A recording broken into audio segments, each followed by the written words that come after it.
Jumpa kembali pada pembelajaran matematika kelas 11, statistika pertemuan ke-10. Kali ini kita masih akan belajar tentang ukuran letak data. Mari kita mulai bersama.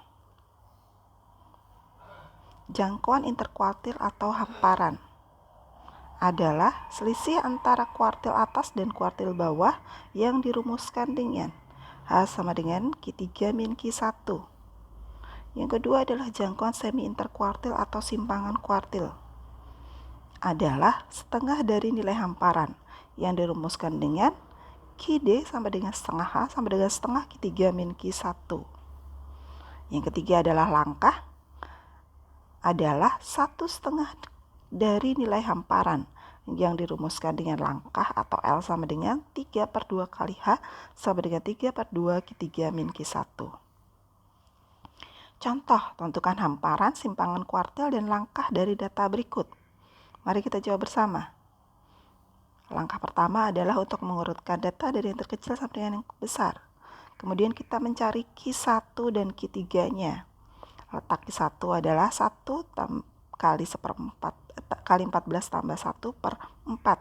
Jadi 3/4 sehingga Q1 adalah data ketiga ditambah 3/4 kali data keempat dikurangi data ketiga. Di 4 ditambah 1/4 kali 5 min 4 sama dengan 4 ditambah 0,75 sama dengan 4,75. Berikutnya adalah kita mencari Q3. Letak Q3 adalah 3 kali 14 per 1/4. 11 1/4 sehingga Q3-nya adalah X11 data yang ke-11 ditambah 1/4 kali data ke-12 dikurangi data ke-11. Jadi 8 ditambah 1/4 kali 9 min 8. 8 ditambah 0,25 sama dengan 8,25. Jadi hamparannya adalah H sama dengan Q3 min Q1. 8,25 dikurangi 4,75 yaitu 3,5. Simpangan kuartilnya adalah QD yaitu setengah hamparan, setengah kali 3,5 adalah 1,75 dan langkahnya adalah 3/2 kali hamparan. Jadi 3/2 kali 3,5 yaitu 5,25. Selanjutnya adalah angka baku atau nilai standar. Adalah nilai yang menyatakan perbandingan antara selisih suatu nilai data atau datum dengan rata-rata nilai dan simpangan baku. Angka baku disebut juga Z-score dan dilambangkan dengan huruf Z.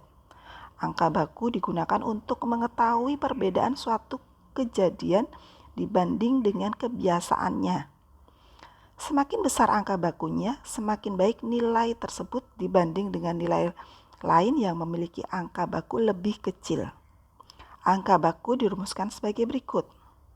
Z sama dengan XI min X bar per S.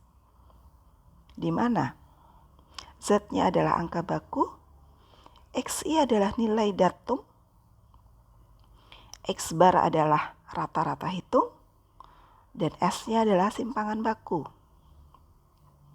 Contoh, gaji Ratna yang bekerja pada suatu perusahaan adalah 2.550.000 per bulan. Angka baku gaji Ratna adalah 16 dan simpangan baku gaji karyawan perusahaan tersebut adalah 25.000. Tentukan rata-rata gaji karyawan di perusahaan tersebut per bulan. Mari kita jawab. Diketahui XI-nya adalah 2.550.000. Kemudian Z-nya adalah 16. S-nya adalah 25.000. Sehingga Z sama dengan XI min X bar per S. Jadi X bar-nya adalah XI min Z kali S. 2.550.000 dikurangi 16 kali 25.000 sama dengan 2.150.000. Jadi rata-rata gaji karyawan di perusahaan tersebut per bulan adalah 2.150.000. Yang berikutnya adalah koefisien variansi. Adalah perbandingan antara simpangan baku dan rata-rata nilai suatu data yang dinyatakan dalam persentase. Koefisien variansi digunakan untuk mengetahui keseragaman dari serangkaian data.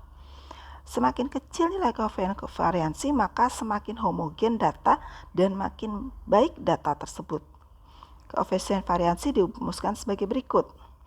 KV sama dengan Z per X bar kali 100%, di mana KV adalah koefisien variansi, X bar adalah rataan hitung, dan S adalah simpangan baku.